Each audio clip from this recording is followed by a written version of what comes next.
There you go.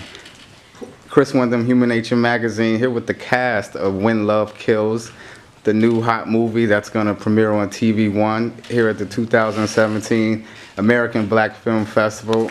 How's everyone doing? Great. Lil Mama, you really brought the heat with this role. Talk about what you learned, playing Falicia Blakely, and also, just talk about like what people should know about her story. I think that people should know. Whew. I mean, the first thing I thought about when I saw the age and the time span in which this occurred, 16 years old to 19 years old, 3 years. Wow. That was very powerful.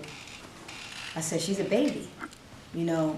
Like when I was 19 years old, a lot of people remember me going on stage with Jay-Z and, they was like, oh my God, she's so, whatever their opinion was, I know that there was a lot more negative than positive, and there was hardly any conflict resolution around that. And that was just on a small scale to compare to something like this, where a young woman has to spend the rest of her life in prison.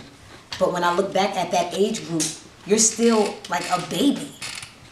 Right. making unwise decisions, especially when you have, the streets accessible to you like nothing. You could get into anything, whether it's drugs, like prostitution, stripping, as Falicia got into herself, and it made me feel sad. Well, she's kind of an unsympathetic character.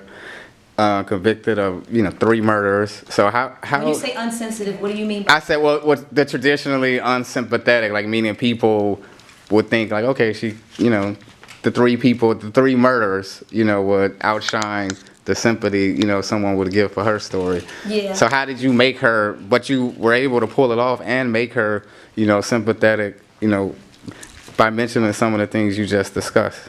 Oh yeah, she's definitely a real person.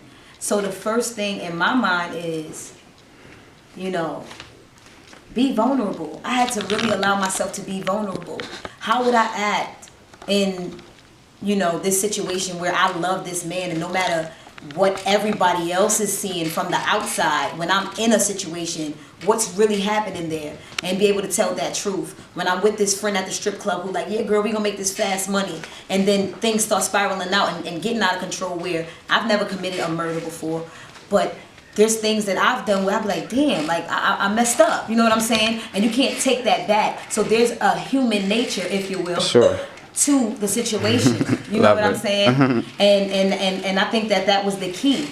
Just making Falicia real and relating to real people, because if I would have took the role on and made it a fantasy and played with her, right? Played with her spirit, played with her her name, if you will, right?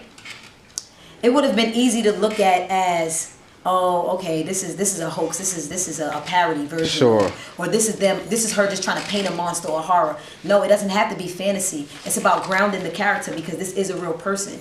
The same person that may take someone's life may go home to their family and die laughing. You know what I'm saying? Exactly. Like be cracking up and telling some of the best jokes.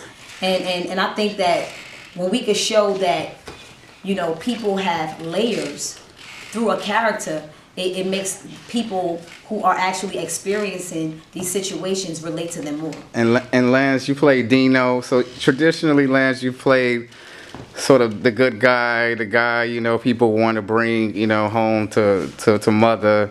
So how was it you transforming into this person for this movie?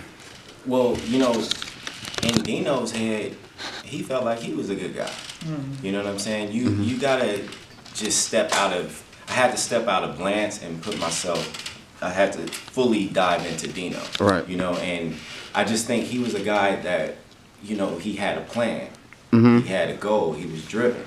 I'm driven in a different way. I'm driven with my career, making sure my family is taken care of. So I had to see the humanity in his character. Excellent. And Tami, it's great to see you with your acting chops. And for those of us who watch Basketball Wives, we've seen you discuss your acting aspirations and see you go through it. And so what's going on with Basketball Wives this season? Let's just talk about it. But what's happening with basketball? It's turning up this season. No, Basketball Wives is consistent. I mean, you know, it's been on for 8 seasons and 10 years, and it has a formula, and you'll see more of that formula this season. Well, great. Well, you all did a great, excellent job. Look for When Love Kills on TV1 this fall. Thank you, guys.